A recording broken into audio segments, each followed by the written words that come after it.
afternoon, everyone. I would like to call to order the workshop for the Board of County Commissioners. It's April 4th, 2023, and I got 1:30 on the clock. Mr. Desjardins, would you please introduce the item? Thank you, Mr. Chair. Good afternoon, Commissioners. We would like to talk with you today about the proposed fiscal year 23 rate adjustments for the utility system, and I'm going to ask Mr. Salyer to introduce the item. Yes, sir. Thank you. Commissioners, we are very proud to have a high-functioning, well-run water and utility system. Appreciate what the team there has done to hold costs down over time. But that said, given the inflation that we've experienced over the last couple years and forecasts for chemicals and other operating inputs going forward, and in particular, continually escalating construction costs in light of the intense capital program that we have, we've just hit a point where we do need to make some rate adjustments. So Pam Keys will help facilitate that conversation by giving you some background information on our capital program, and she will highlight the two single biggest projects that the utility has. And then we'll ask Terry Bovary, who, and for those, I think most of you have met Terry. He sits right here to my left. He is our rate consultant with Raftellus. We're going to ask him to give us an analysis of the system's financing needs and then provide you with some options that can accommodate those needs for your consideration. And with that, I'd like to ask Pam to start us off. Great. Well, thank you all for your time this afternoon. We're excited to bring forward this presentation to you. For today's agenda, we'll first start out by talking about our major capital improvement projects, mostly due to population growth and increased demand. Then we'll spend some time talking about our 2023 Lee County Utilities Annual Rate Study and what's kind of driving the need for rate alternatives. So we do have two questions that we'll come back to at the end of the presentation. Do you have a preferred rate adjustment option to fund the utilities operations and capital improvement program? And do you want to pursue annual rate indexing for long-term rate stabilization? So to talk about two of our largest growth projects, we want to first talk about the Fort Myers Beach Water Reclamation Facility, and we're showing that service area in green. And then we'll also talk briefly about the Southeast Water Reclamation Facility, and that service area is in orange.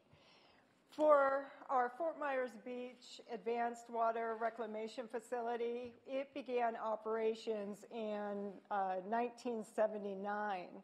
A couple years ago, maybe 3 years ago, we started seeing that the treatment of water wasn't happening at the degree that we needed and that we were going to need more capacity. Not only that, just for future projections, we knew that we needed more capacity for the population growth in that area. In 2022, July, we just finished a master plan so that we could rebuild the plant on the existing site. We were going to be focusing on resiliency and rehabilitation. There were a lot of benefits by building on site and a lot of cost savings from not having to redo the collection system or the reclaim system and keeping it on the same property. Of course, we know that in September of 2022, we experienced Hurricane Ian, and we did have storm surge at this plant. We had at least 6 feet of storm surge and sustained a lot of damage at the plant due to the saltwater intrusion in the electrical, the instrumentation. We've had to redo motors. So our staff has done a fantastic job of getting the plant running, and it is in operation, but the urgency to have it replaced is even greater today than it was 6 months ago. Our most recent cost estimates is $209 million for the new plant, of which about $32 million we believe that FEMA or state will reimburse us for resiliency costs. Concurrently, we're also working on the Southeast Advanced Water Reclamation Facility. Back in 2010, we did a master planning exercise, and we knew that the area of Three Oaks and east of 75 in the Alico, Corkscrew area was going to need more capacity for wastewater. We purchased property and started the zoning process. We're also just recently this month starting on our force main improvements to ensure that when the plant is built and ready to be put in operations, we'll be able to divert flow to the new plant. We anticipate that the construction will be completed by 2028.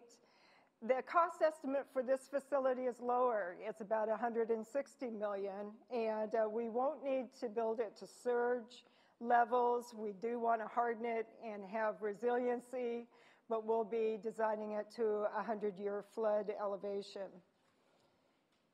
So our 10-year CIP has major capital improvements, major maintenance, as well as these population growth projects.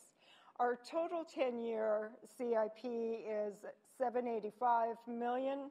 Of that 785, $464 million is for growth. And for us to be able to accomplish this, we are going to need to do new debt of about $260 million. This slide shows where those growth projects are. We've talked about the two major plants, but we're also doing growth in North Lee County and the well field. We also need to look at our southeast area well field to ensure that we'll have potable water available as well as wastewater. Just very briefly, talking about where we are after Hurricane Ian. The beach, as I mentioned, we've done a lot of temporary repairs, and we're very anxious to go forward with more permanent repairs. We do need to replace 122 lift station control panels that were taken out due to surge. We need to replace 11 generators that service our lift stations. And then we have miscellaneous other damages at our facilities. And we've been working very closely with Hagerty. We believe that for most of these improvements, we're going to be getting state and FEMA reimbursement. So these costs were not part of the rate study. The rate study is very much focused on population growth projects and that 10-year CIP. With that, I'll ask that Terry take it from here and kind of walk us through our annual rate study.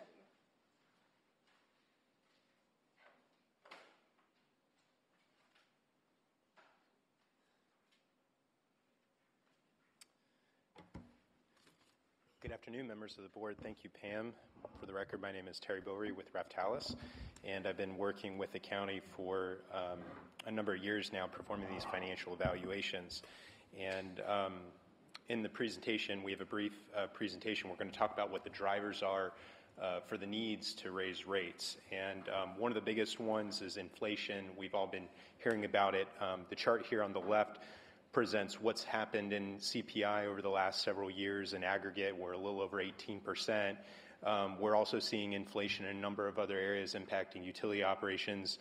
The Engineering News Record, or ENR Construction Index, is a recognized bellwether of construction cost increases. However, we know that based on talking with our clients, and even here, we're seeing bids come in about 30% higher on average over the last 12 months or so for capital improvements.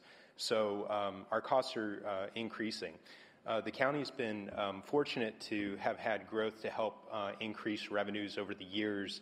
And if you look to the chart on the right, we've been able to maintain minimal to, or basically no increases. We're just showing inflation since 2017, but actually the last time the rates were increased was October 1st of 2014 of fiscal year 15. And so if we compare inflation on the bill over the time that hadn't been adjusted, the rates would be roughly 25% greater today. You can see the steep increase in that blue dotted line since 21, paralleling sort of what's happening on the chart on the left. And even though we've seen growth, inflation in our operating expenses really steepened and has outpaced our revenue growth over the last several years. The other key driving factor in the rate needs are the capital improvement plan, as Pam went through and discussed. The total needs are fairly significant. We've recognized within this plan the maximization of the use of existing cash reserves to the extent practical, recognition of growth within the forecast period and connection fee revenues. And as you can see here, in addition to the identified capital projects and the timing of those, the need for additional debt. We've got a $45 million bank loan anticipated in the next 6 to 12 months, $150 million SRF loan approaching in fiscal year 25, and additional debt identified thereafter. The capital needs of the system, compounded with the inflation and the cost of operations, has really driven the need for the rate option plans that are being presented before you today. We have 3 options. They all result in fully funding the capital improvement plan, but they have some differences. You can see option 1 front loads the increase more to make a catch up for the inflation that we've seen with 11.5% per year for the next 3 years. That averages about $10 a month to the typical residential customer. If we look at option 2, this is where we try to phase that out a little bit more. We'll get less revenue up front, but over the long run, we approach the same ending position. And if you look to column, in the final column in 2027, you'll see where the typical residential bill will end. The last option is sort of a tapered hybrid approach of option 1 and 2. And front loads the increase a little bit more, but then tapers off much quicker. It ends up with the lowest bill by the end. Of the options, I'd say, you end up a little bit better in a slightly better fiscal position with option 1, and then option 2 slightly better than option 3. But again, they all fund the capital needs of the system. These increases, however, are not unique to Lee County. Other counties and utilities and municipalities around the state are experiencing the effects of inflation in their cost of operations. You hear a lot of water plant operators, wastewater plant operators discuss the mounting chemical costs that they're encountering. You hear the engineers talk about the capital project cost bids coming in higher, as I mentioned before. So these things are driving the need to raise rates. In the next slide, I'll present a few of those utilities and what their rate increases are. But this chart is just to give you a feel for where the county would be today relative to these peer utilities, and where it would slot in that comparison, the static comparison with implementation of an 8%, one of the middle of the road option. And you can see that even with that, it's still below average based on the current static rates for the peer communities. But as I mentioned before, many of these utilities, and I don't have an exhaustive list of what every one of those comparables is doing, but this is just to provide an example that some of these counties have implemented rate plans or have adopted rate plans. In the case of Charlotte County, they had multi-year 7% annual rate increase that they just implemented. They've just contracted to do another rate study, and I suspect may need additional increases over the next 5 years to contend with some of the inflation that we've seen. Collier County has an adopted rate plan that they're currently reevaluating and may need to increase what's been identified here. Manatee County just approved 2 weeks ago 9.75% rate increases over the next 2 years effective on June 1st. Sarasota County has implemented 5% annual increases to their wastewater rates to deal with their wastewater treatment plant improvements, along with indexing on top of that. You can see how the survey average shows just for these and the relative need. The county, again, is not unique in the challenges it's facing respective to utility inflation and cost need increases. The final recommendation, in addition to the options, is consideration of a recurring price index. The concept and the idea is that if after we implement the rate plan, that if we implement inflationary indexing thereafter, that should help to maintain what we refer to as the net revenue margins of the system. Effectively, as operating costs increase and erode away at the cash flow available for the capital reinvestment, the indexing provisions counteract that and support reinvestment to the capital needs of the system, which total over $1 billion invested already as of the most recently reported audited financial statements. The 3 options of the index that you have before you are the Florida Public Service Price Commission Index. This is the price index that all private utilities in the state of Florida adhere to. A number of other, nearby counties utilities also index to this. Sarasota County, namely, is one of them. The other option is the Consumer Price Index. Both the FPSC and the Consumer Price Index track fairly close to one another. However, the Consumer Price Index, while it's commonly referred to, isn't always the best indicator of cost increase to utilities. So a perfect example of that is CPI is more of a measure of inflation to a typical household or consumer, and they experience gasoline at the pump, things like that, in different proportions to energy costs, let's say, to a utility. And therefore, the third option is the Water and Sewerage Maintenance Index, which tracks a little bit better with the costs that utilities experience.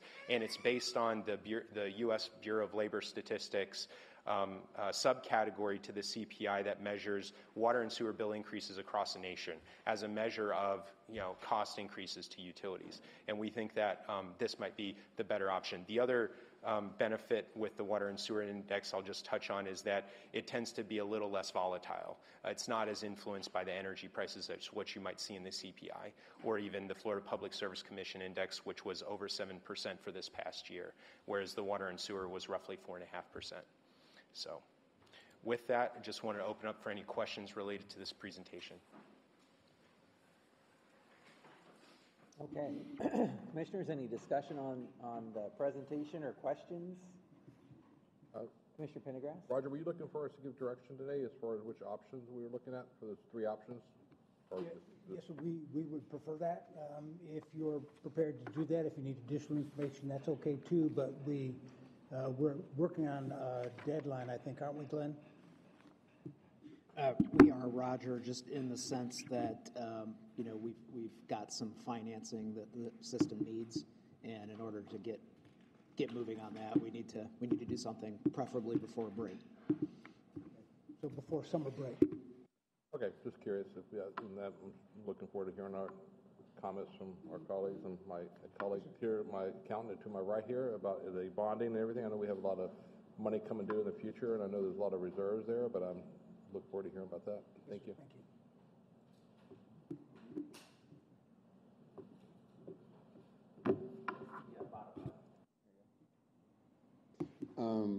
Thank you, appreciate it. So, Pete, last chart I got, we have about $183 million in utility debt.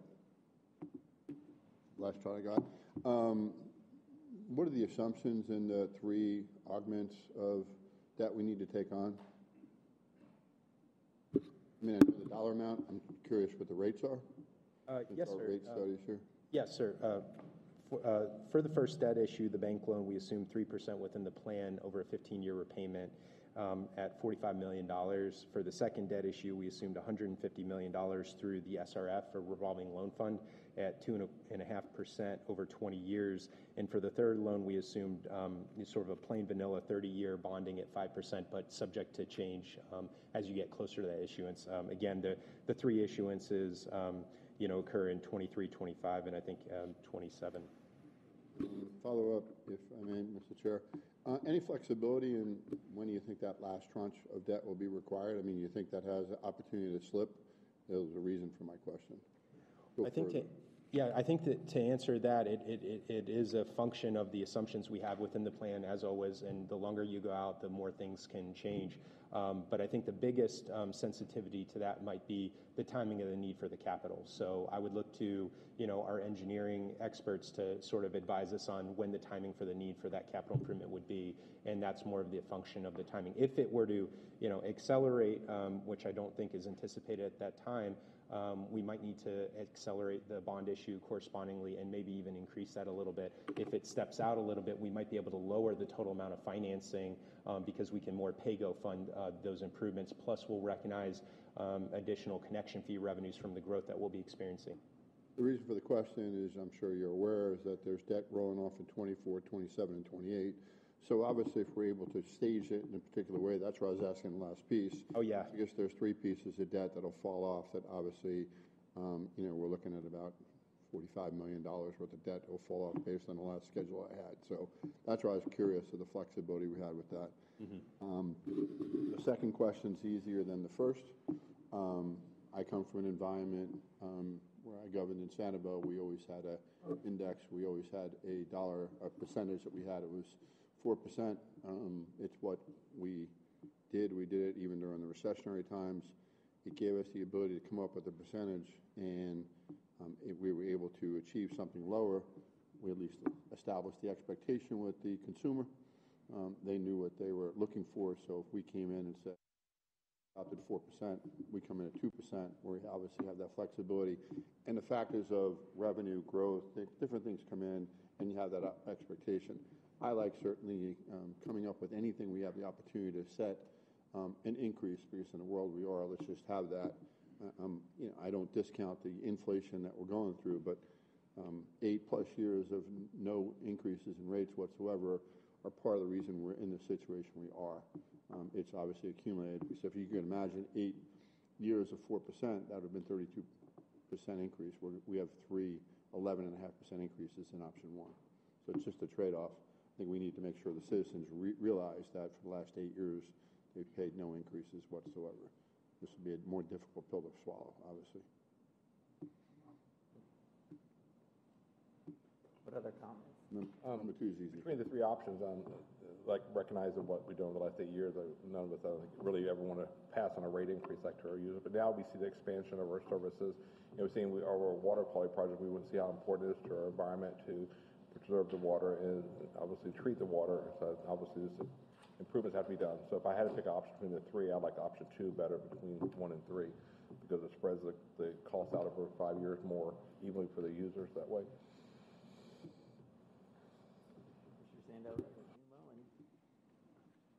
I would agree initially here in initial discussions with option 2 as well for 2 reasons. I think we're in a time of uncertainty, say in budgeting, whether it's personally, whether it's the county, whatever. And so the question is near-term costs and how those near-term costs compare with some of the other counties around us, because we think of in terms of 3 counties on the West Coast. And I think for all of us personally, and perhaps the county, the ability to budget. When you sit down, you can say, okay, I can put this number in, and I know that fixes that cost going forward. If we can do better than that, great. But I think at the last, it's a simplified way of accounting and budgeting, so that seems to fit for me. I like a little bit of certainty.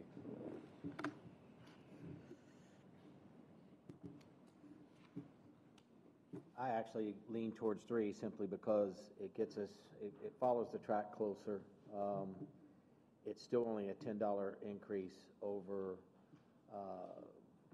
1 and just a $4 increase over 2, but it gets us, as far as being able to do the projects, it gets us there faster and tapers off faster. So I like 3 just simply for that reason.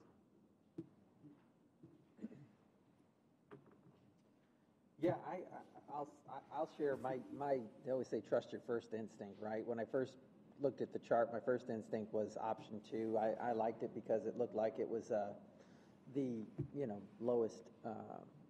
It was a more even increase across all the years in the plan. Obviously, I don't like talking about any increases, to tell you the truth. I know none of us do. It's hard right now when you look at the costs that all of us are facing in our own households, right? My personal power bill increased by, I think, $100 or more a month just recently within the last year. The grocery bill is higher for all of us. The gas bill is higher for all of us. The inflation's taken a toll on all of us in our own households, but actually the utility hasn't been immune to that either. This morning on our county commission agenda, we voted on an increase of our sulfuric acid costs for the water treatment. Went up 50-something%.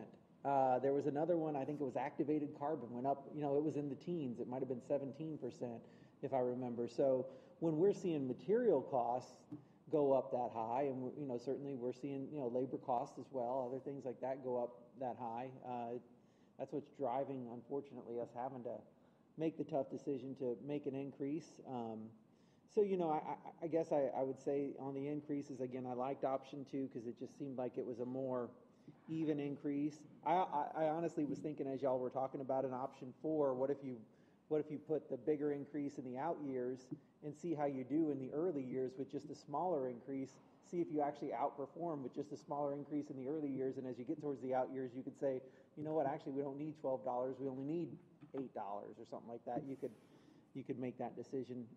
That was an option I thought about too as we were looking at it, but I don't know that I'd be a fan of the indexing, just because I hate guaranteed increases, but you know, I do realize if we did the index, we would have the opportunity to set it lower every year. So I don't know. That's where my head's at. I hate talking about increases. And if I could real quick, I thank you, because we've had this discussion and we've been doing this, and locally, local government's been, we able to control that over the last 8 years. But now due to, higher, obviously what's happened in DC with embargo trades, tariffs, and everything else, we're having to see that cost now. And we're having to pay locally now because of what's happened on a national level, everything from labor to material. And now we're having to change the way we do business here in local government because of what's happened in DC. It's just unfortunate, but we need these products to provide water and services to our residents, but it's just unfortunate. Question, Mr. Chair. I'm assuming that obviously all the covenant issues, we're going to be able to achieve whatever we need to, regardless of A, B, or C, or 1, 2, and 3. We're not going to have any challenges with any covenants we might have because, I recognize we have $183 million worth of debt. I also recognize we're going to put on $200+ million additional dollars of debt. So obviously, I'm just always concerned about covenants would obviously play into what dollars we need to obviously make sure we hit the covenant requirements, which is most sensitive to banks. Yeah, one of the metrics that we look at is debt service coverage, which is a key rating metric for the rating agencies. And each one of these options, if approved, would satisfy not only the minimum requirements, but help to maintain the current creditworthiness of the utility. So, follow-up question, if I may. Certainly recognize option 2 and recognize option 3. In 26 and option 2 and option 3, the new total average bill seems like they're almost identical at 107.01 and 107.80, and yet 27's increase in option 2 is 8% and option 3 is 4%, but we're starting off at the same point. I recognize that option 3 gives us a new average monthly bill. I like option 3, obviously, because it's not 8%. It's a little bit higher in 23 than year 1, and it starts to taper off very quickly. 8% is just a lot. I don't know if your forecast stops at 27 for the 8%. So would yes, that model then drop off in 28 as 0? Well, we assumed inflationary index in thereafter, like the other assumptions. So would that inflationary index look at 8% for 28? We're not assuming that, no. But some form of index? Yes, like closer to 3-4%. So back to your earlier comment, Commissioner, it is with index that all these proposals are. So that constant increase is going to be part of the model. Right, yeah, that's what they're asking us on question 1. But to get the covenants, the requirement is that we're going to need to index in option 1, 2, or 3. Well, I think that's what it's asking us in part 2 of the question. Do we want to pursue that, right? And I was just asking from a covenant point of view, do we have to? Because as we take on another $200+ million worth of debt with the 183 we have an obligation to make the covenant. So part of having gone through this in a prior life, to meet our covenant, we had to have a constant 4%. We can come in lower if the dollars came in lower, and many times we did. But I think the debt is going to cost us to actually index. Well, and I think listening to you talk, the one thing it sparked my memory that I think is a slide that's missing from the presentation that I would like to have seen is, so what do our reserves look like today, and what do they look like under all the scenarios? And what would our reserves have looked like under the no increase scenario too? Because I got to tell you that I feel like I'm missing that piece of information. I know we try and keep our general fund reserves at, I think it's now 17% or something like that. But what do we try and keep our enterprise fund reserves at? and what would happen to them under these scenarios? Yeah, if it's okay, I'll just comment to that. So, as I mentioned earlier in the presentation, I went through it kind of quickly, but we tried to maximize the use of existing cash reserves where we could and issue debt only when we had to. And so we're drawing down our unrestricted cash reserves to as low as we can. And we were internally targeting about 120 days of operating expenses, which is a pretty strong measure to maintain that credit worthiness of the system, because we are going to have to issue debt. And within the capital reserves, we maintained 1 year's worth, or the financial policy minimum, but around an additional $20 million or so there just for the capital needs, unexpected capital needs of the system. So generally, this plan does assume the drawdown on the cash, and so yeah, we try to maximize the financial plan to minimize the rate increase to customers. Mr. Chair, to follow up on your comment, I think that is an important element, as well as the debt we're actually paying off as it comes off, because then I can see the full picture. Here's what I started as reserves. Here we're going to achieve by the increases. Here's where we're actually going to have debt. So I have a full picture of where we are, and I think it'll certainly look at 27 a lot differently, and we can make that decision, because I think those charts and those elements, both reserves and debt, would give a complete picture. Those are the two things that are lacking in the charts. That's my input.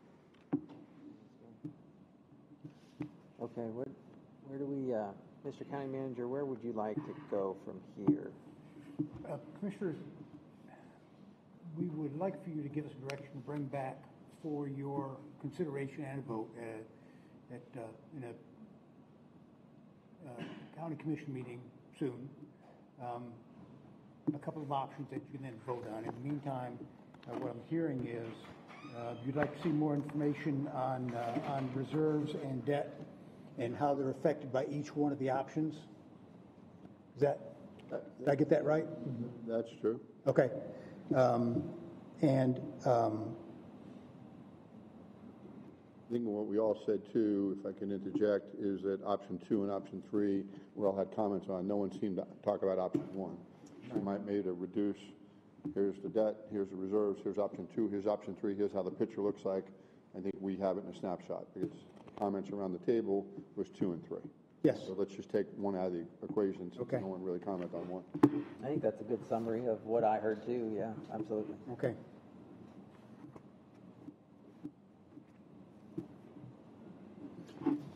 And that's what we'll do. If you're, and as soon as we have the additional information, we'll get it to you so we can brief.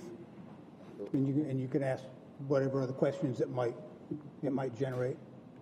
So just to follow up, I gather then what you'll do, obviously, is have it on an agenda. We'll have a briefing similar to what we went through, and we'll be prepared to obviously have the discussion at the county committee. Yes, sir. Great. I think that's great. Glenn, did you get the direction you need? I've got it, and that works very well. Yes, thank you. Thank you. Very good. Anything else for the good of the order? No, sir. Thank you. All right, thanks. We're adjourned. Thank you, Commissioners.